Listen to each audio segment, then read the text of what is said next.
RAB ৭ চট্টগ্রামের মাদক বিরোধী অভিযানে ফেনীর মহিপাল থেকে ৩০ কেজি গাঁজাসহ দুজন মাদক ব্যবসায়ীকে আটক করা হয়েছে।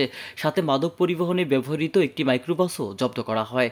মাদক ব্যবসায়ী একটি মাইক্রোবাস যুগে মাদকদ্রব্য বিক্রয়ের উদ্দেশ্যে কুমিল্লা থেকে চট্টগ্রামের দিকে নিয়ে আসছে এমন তথ্যের ভিত্তিতে গতকাল র্যাব ৭-এর একটি আভিযানিক দল ফেনীর মহিপাল মহাসড়ক এলাকায় একটি অস্থায়ী চেকপোস্ট বসিয়ে গাড়ি তল্লাশি শুরু করে।